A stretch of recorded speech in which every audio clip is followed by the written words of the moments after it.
je m'enjoins ainsi qu'à vous-même de craindre Allah subhanahu wa ta'ala et de nous préparer pour un jour qui aura lieu inévitablement. Ce jour-là, mes chers frères, mes chères sœurs, est le jour de notre mort. Tout ce qui vit sur la surface de la terre quittera cette terre un jour ou l'autre.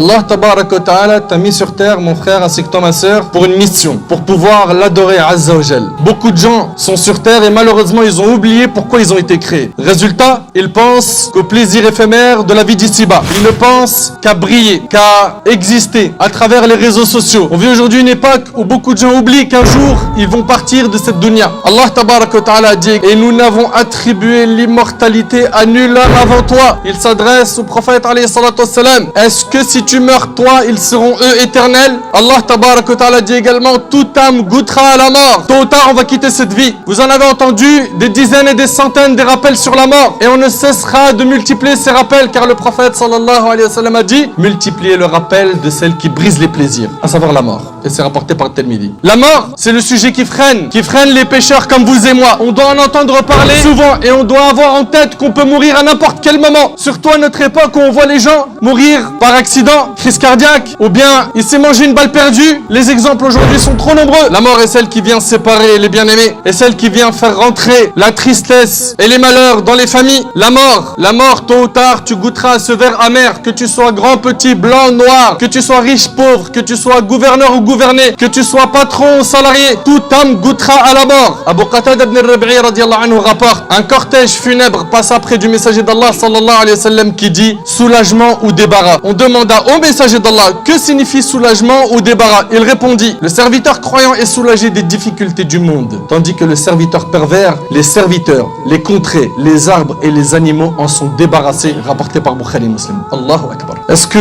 notre mort sera un débarras pour cette dunya? D'après Abu Sa'id al-Khudri radiyallahu anhu, le prophète sallallahu alayhi wa sallam a dit: lorsque la dépouille d'un mort est posée et que les hommes la portent sur leurs épaules, si la personne était pieuse, elle dit: avancez-moi, avancez-moi. Et si la personne n'était pas pieuse, elle dit: oh malheur à moi, où m'emmenez-vous? Toute chose entend sa voix sauf les hommes, et s'ils l'entendaient, ils seraient foudroyés. Rapporté par l'imam al-Bukhari. Al-Bara ibn Azib radiyallahu anhu, l'un des compagnons du prophète sallallahu alayhi wa sallam, témoigne: nous étions un jour avec le prophète sallallahu alayhi wa sallam lorsque son regard tomba sur un attroupement de gens. Il demanda alors: pourquoi cet attroupement? On lui répondit: ces gens se sont rassemblés pour creuser une tombe. Dès qu'il entendit le mot tombe, il s'y dirigea rapidement, et une fois arrivé à son niveau, il s'est assis sur ses genoux à côté de la tombe. Je suis allé de l'autre côté pour être en face de lui et voir ce qu'il faisait. Je l'ai alors vu pleurer tellement que la terre était trempée de ses larmes. Puis il nous regarda et dit: oh mes frères, préparez-vous pour un sort pareil à celui-ci, c'est-à-dire à cette fosse et à cet enterrement. Rapporté par l'imam Ahmed. Préparez-vous, vous aussi, vous qui m'entendez aujourd'hui, un sort pareil à celui-ci, qu'un jour vous serez enveloppé d'un linceul, que vous serez dans un cercueil, qu'on vous posera dans un trou, et que vos proches, vos amis et ceux qui vous sont le plus chers vous abandonneront seuls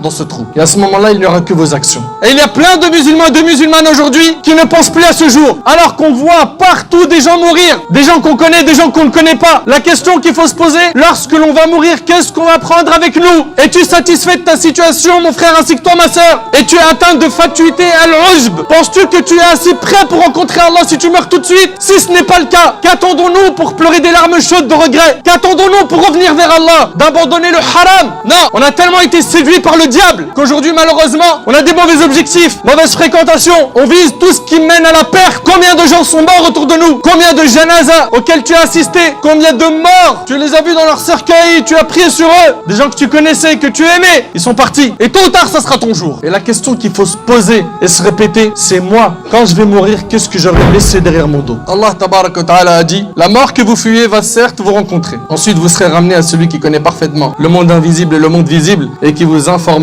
alors de ce que vous faisiez. Les péchés en secret, quand tu étais seul avec ton smartphone ou avec ton ordinateur, quand tu étais enfermé dans ta chambre. Les péchés en public, que tu faisais et tu te vantais de les faire. Et aujourd'hui, on a des gens qui se vantent de faire des péchés, c'est-à-dire qu'ils désobéissent à Allah, et il en est fier, et il montre ça aux gens. Et il gonfle ses muscles en faisant cela. En faisant cela, on dit: c'est un homme, il cartonne, il a réussi dans sa vie. On dit ça de qui? De gens qui sont en train de suivre le diable aveuglement. Wala hawla wala quwwata illa billah.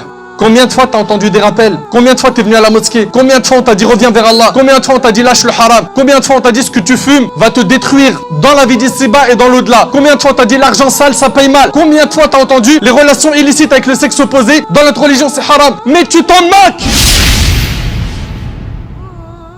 Jusqu'à ce que la mort frappe à ta porte. Et là, c'est trop tard. C'est trop tard. Certains diront, Seigneur, fais-moi revenir sur terre, afin que je fasse du bien dans ce que j'ai délaissé. Donne-moi une nouvelle occasion de me racheter, Allah. La réponse, qu'Allah, tu ne l'auras pas. Tu ne l'auras pas. Tu avais cette opportunité, cette vie dans ta dunya, pour profiter justement et faire des bonnes actions. Tu as détruit ta vie par les mauvaises fréquentations, par le fait de pourrir ton âme, l'user dans les péchés. Ce que les gens ne comprennent pas, c'est qu'une vie loin d'Allah, c'est une vie amère, dure. Tu vas manger des épreuves qui sont douloureuses, qui sont des punition de la part d'Allah tabarak wa ta'ala. Allah tabarak wa ta'ala nous dit, l'homme pense-t-il qu'on le laissera sans obligation à observer? Tu penses que tu as été créé comme ça pour rien? Manger, boire, dormir et puis dire à tes amis demain on fait quoi? Ta vie elle se limite à ça? Ta connexion avec la mosquée, ta connexion avec le Coran, ta connexion avec la prière, les 5 prières, ta connexion avec Allah, avec tes parents, avec le bon comportement, avec la sunna du prophète sallallahu alayhi wa sallam. Où est-ce qu'elles sont toutes ces connexions? Tu les as coupées, t'as plus de réseau parce que tu cherches même pas à en avoir. T'as tellement été séduit par le diable que t'aimes son chemin. Mais jusqu'à quand? Les jeunes, réveillez-vous. Et c'est un message également aux moins jeunes. On les voit de plus en plus partir l'un derrière l'autre. Et on se dit pas un jour ça sera moi. On va prier sur moi.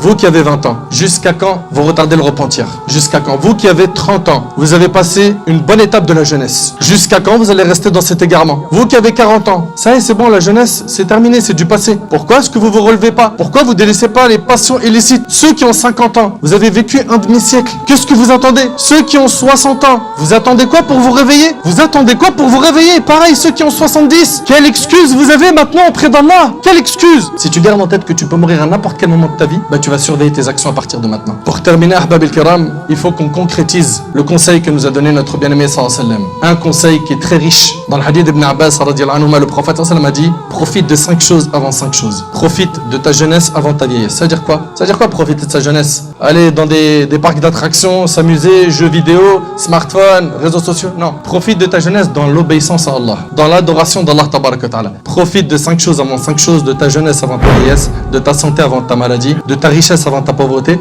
de ton temps libre avant ton occupation et de ta vie avant ta mort, rapporté par l'imam al-Hakim. On n'a qu'une seule occasion, c'est cette vie. Il n'y en aura pas deux. Certains parmi nous sont morts avec tabarakallah la quwwata illa billah, une vie pleine d'obéissance. Ils ont éduqué leur propre âme, ils ont fait du khair pour la communauté musulmane, ils ont laissé une empreinte positive et ils ont laissé derrière eux des enfants vertueux. D'autres sont morts et à chaque fois qu'on parle d'eux, on a le cœur qui est serré parce qu'ils n'ont pas prié, parce qu'ils consommaient l'argent haram, parce que c'était des gens qui n'ont pas accordé de temps pour éduquer leurs enfants, éduquer leur propre âme, et à la fin, tout le monde sera auprès du maître le jour du jugement et chacun sera avec ses comptes, ni plus ni moins. Qu'Allah subhanahu wa ta'ala il améliore notre situation, qu'Allah tabarak wa ta'ala nous accorde une bonne